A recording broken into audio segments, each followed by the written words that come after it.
समस्या कौन सी है?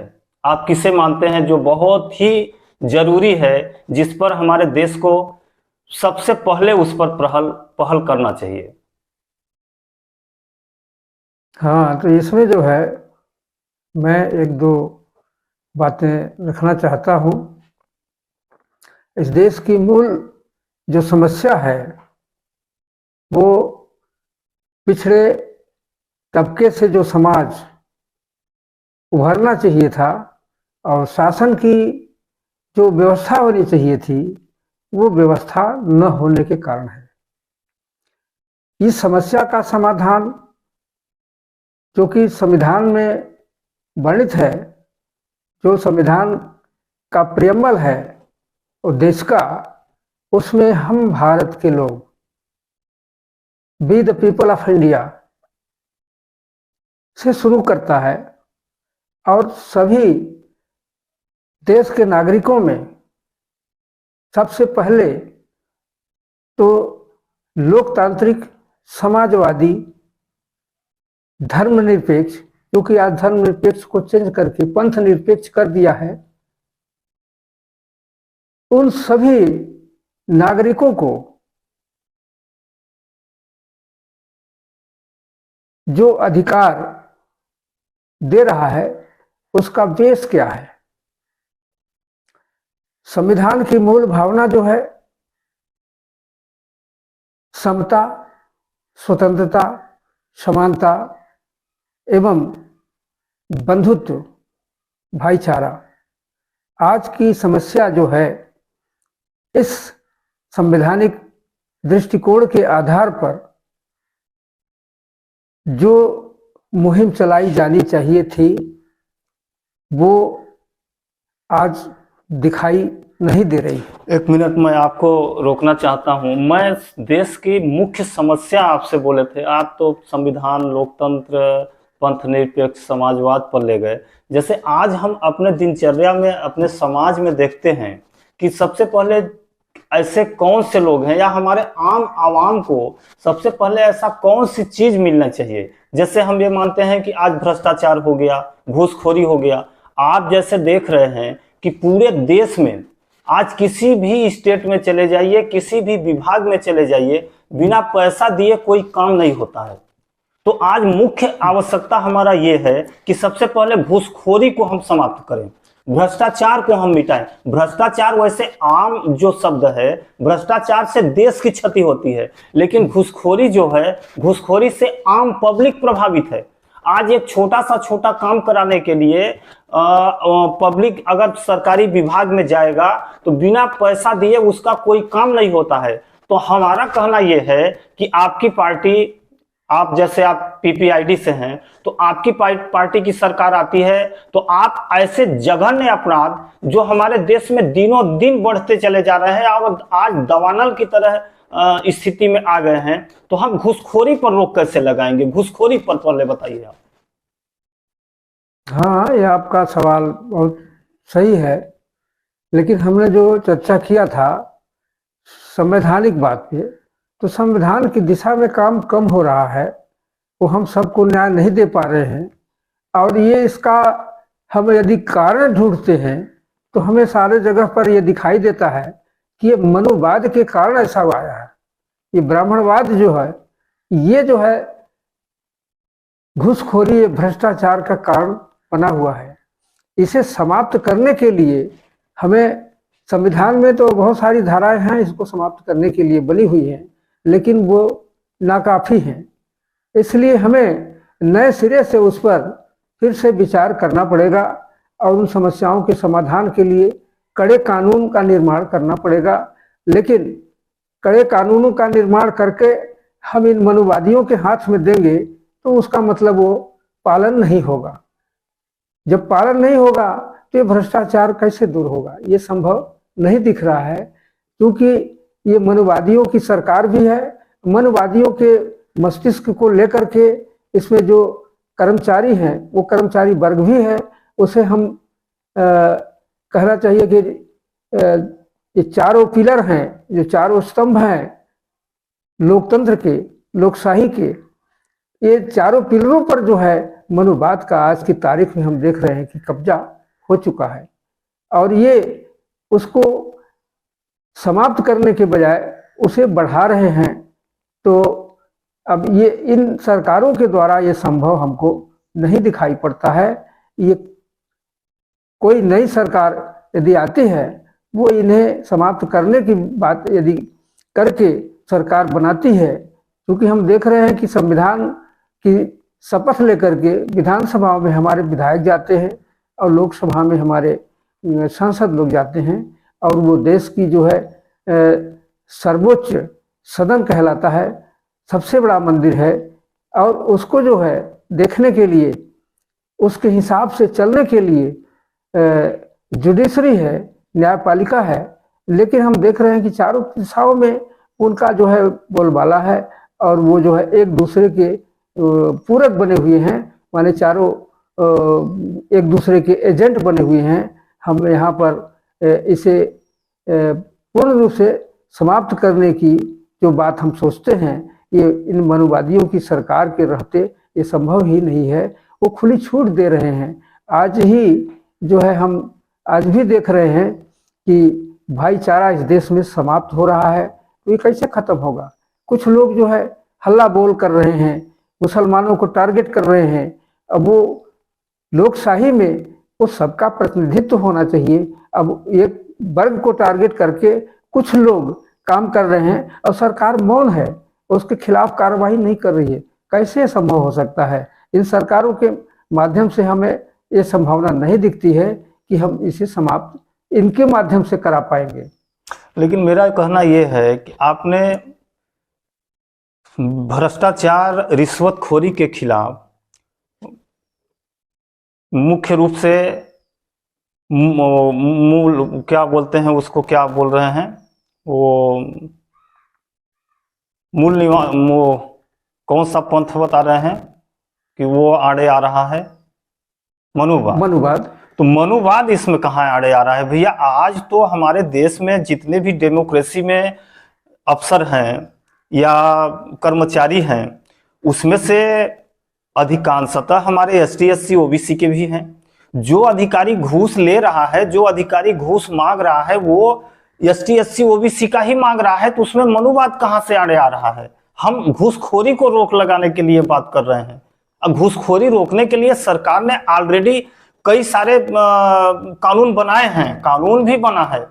अब आप उसमें कह रहे हैं कि मनुवाद आड़े आ रहा है, तो मेरा तो मैं नहीं मानना है कि मनुवाद उसमें आड़े आ रहा है। कैसे मनुवाद? भाई अगर सिर्फ मनु का नियम लागू होता, मनु की स्मृतियां लागू होती, मनु का कानून लागू होता, तो हम मान सकते थे कि मनुवाद लागू है। लेकिन आज घूस लेने वाला अधिकारी अगर एसटी वर्ग का है और वो एसटी वर्ग से ही घूस ले रहा है, बिना घूस के कोई काम नहीं कर रहा है, तो ये आप कैसे कह सकते हैं कि मनुवाद इसमें आड़े आ रहा है?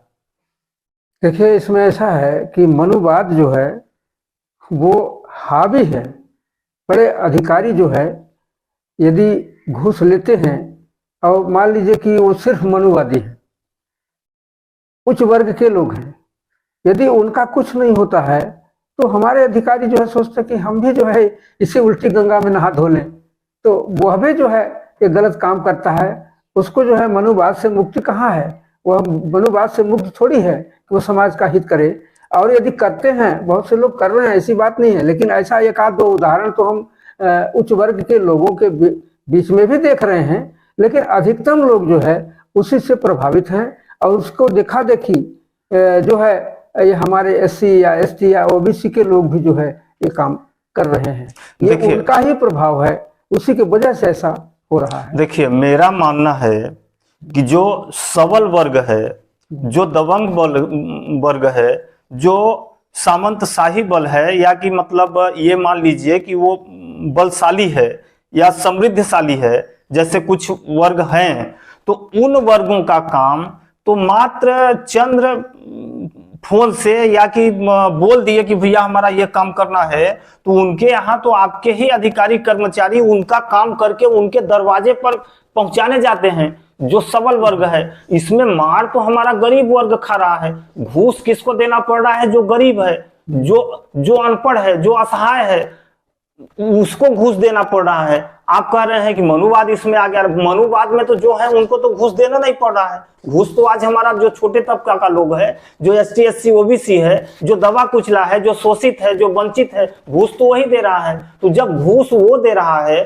उन लोगों को तो घूस देना नहीं पड़ रहा है। हम ये कहना चाहते हैं कि ऐसा कौन सी व्यवस्था सरकार करे, तत्काल व्यवस्था करे कि जो दबा कुचला वंचित वर्ग है, जो निसहाय है, जो असहाय है, जो शिक्षित नहीं है, उस व्यक्ति का काम भी आसानी से हो जाए। उस व्यक्ति के फोन पर वह अधिकारी जो उच्च वर्ग के यहाँ काम करके पहुंचाने जाता है, इस गरीब व्यक्ति के यहाँ भी वह काम करके पहुंचाने आए। ऐसी कौन सी व्यवस्था सरकार को करनी चाहिए, या आपकी सरकार बनती है तो आप ऐसी कौन सी व्यवस्था करेंगे कि यह नियम लागू हो सके?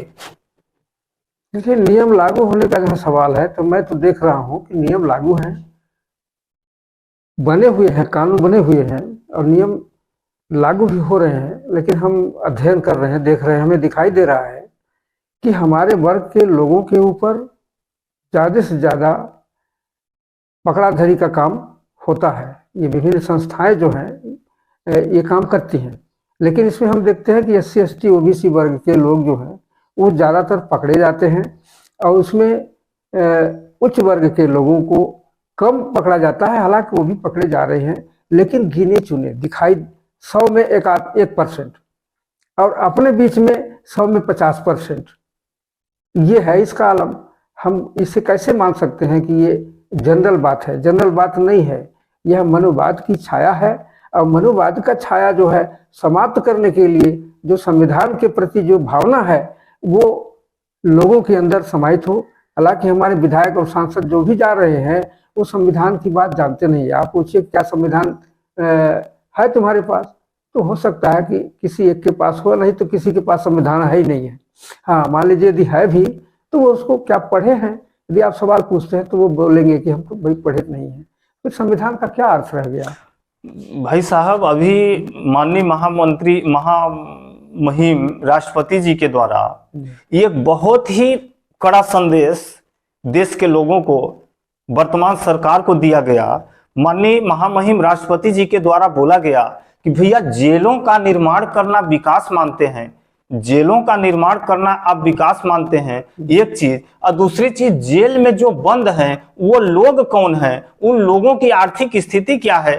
तो आप ये अगर आप मुआयना करें, आप देखें कि आज भारतीय जेलों में जितने भी लोग बंद हैं, बंदी हैं, जो अपराधी हैं, जो सजा याफ्ता माने सजा काट रहे हैं, उनमें से लगभग आपको 70 से 80% लोग एसटी एससी ओबीसी के मिलेंगे। 80% लोग जो सजा याफ्ता हैं वो एसटी एससी ओबीसी के हैं। तो ऐसी कौन सी विडंबना है, ऐसा कौन सा कारण है कि हमारा एसटी एससी वर्ग जो है, ओबीसी वर्ग जो है, कानून को अपने हाथ में लेने के लिए मजबूर हो जाता है, और जो उच्च वर्ग है वो उसके अंकुश में नहीं आते हैं? इसका कारण क्या मानते हैं आप? इसके पीछे जैसा कि आपने स्पष्ट रूप से खुद ही सवाल में रखा है कि 70 से 80% लोग जो हैं वो एससी एसटी ओबीसी माने मूल निवासी लोग हैं। तो जो मैं कहना चाहता हूं कि ये सिर्फ मनुवाद की ही कारण है, नहीं तो अपराध तो दोनों करते हैं। एक बड़ा उदाहरण मैं देना चाहता हूं, उच्च स्तरीय जो है एक उदाहरण देना चाहता हूं। बिहार में चारा घोटाले में लालू यादव और जगन्नाथ मिश्र जी, ये दोनों मुख्यमंत्री रहे और दोनों के कालखंड में हुआ। दोनों की फाइल एक थी और दोनों फाइलों में वो दोनों व्यक्ति जो है उस फाइल में थे घोटाले में। लेकिन हम स्पष्ट रूप से देख रहे हैं कि लालू जी जेल में और जगन्नाथ मिश्रा जी जो हैं अब वो बाहर हैं, उनके ऊपर केस फाइल नहीं हुआ। क्यों नहीं हुआ? इसका साफ साफ स्पष्ट हम देख रहे हैं कि वो चूंकि यादव बिरादरी का है, मूल निवासी है, इसलिए जो है वो जेल में है। अरे दोनों को चार्ज होना चाहिए, दोनों को बंद होना चाहिए। गैर जमानती यदि माना जाए तो दोनों का जमानत नहीं होना चाहिए, जमानती है तो दोनों को जमानत मिलनी चाहिए। वो तो खैर न्याय की बात है। अब न्यायपालिका किसको दोषी मानती है, किसको नहीं मानती है। अगर लालू यादव को दोषी माना गया है, अगर वो निर्दोष हैं, तो उसको साबित करने के लिए बहुत सारे फोरम हैं। वो हाई कोर्ट जा सकते थे, सुप्रीम कोर्ट जा सकते थे, अपनी निर्दोषिता साबित कर सकते थे।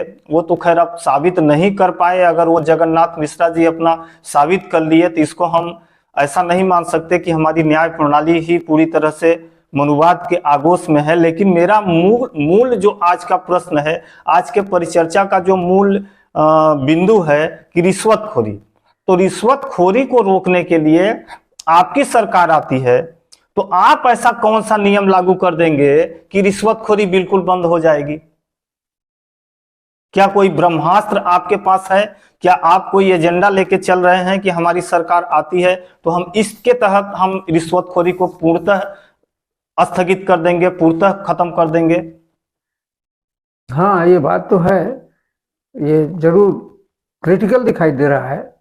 लेकिन जो मूल निवासियों के हित की बात जो सोचता है वह निश्चित रूप से उसके साथ न्याय करेगा। और उस न्याय के साथ यदि उच्च वर्ग के लोग आते हैं तो वो भी न्याय पाएंगे। लेकिन ये कहा जाए कि उसे हम छू मंतर कर दें, एक मुश्त समाप्त कर दें, तो ये कठिनाई होगी। लोगों को समझ में तब आएगा जब हमारी कार्यवाही आगे बढ़ेगी। और जैसे ही कार्यवाही आगे बढ़ती है, लोगों के अंदर वो सोच जो भ्रष्टाचार की बात है, जो घूसखोरी की बात है, उससे वो दबेंगे। हालांकि हम देख रहे हैं पटवारी तक जो पकड़े जा रहे हैं, ओवरसियर जो पकड़े जा रहे हैं, जिनके पास अब ये कहा जाता है कि आय से ज्यादा संपत्ति है। अरे वो हमारे लोग हैं, तो हम चूंकि वहाँ उनका यदि पक्ष लेते हैं तो बात गलत होगी। उसमें बहुत सारे सवर्ण तबके के भी हैं ओवरसियर, वो नहीं पकड़े जाते हैं, तो क्या कहें हम इसको? अब पक्षपात कहेंगे तो हमें तो करना पड़ेगा, मजबूरी है कि ये सिर्फ हमारे वर्ग के क्यों आते हैं। वो तो खुलेआम जो है डंका बजा करके जो है घूसखोरी कर रहे हैं, ले रहे हैं, वो नहीं पकड़े जा रहे हैं। इसको हम कैसे देखें कि वो कुल मिला के आपका घुमा फिरा के बात मनुवाद पर ही जाता है। लेकिन मेरा कहना यह है कि आप कह रहे हैं कि ऐसा कोई नियम नहीं है कि तत्काल इस समस्या को छू मंतर किया जाए। लेकिन मेरा मानना है कि सरकार अगर चाहे तो चंद दिनों के अंदर, सरकार चाहे तो चंद दिनों के अंदर ये समस्या छू मंतर हो सकती है। अब ऐसा कौन सा नियम है कि इस नियम को बना के इस समस्या को चंद दिनों में छू मंतर किया जा सकता है? इसकी परिचर्चा हम अपने वीडियो के अगले पार्ट में करेंगे। तब तक के लिए आप आज्ञा हमें दीजिए। आज का वीडियो हम समाप्त करते हैं। अगले वीडियो में इसकी आगे परिचर्चा चालू करें।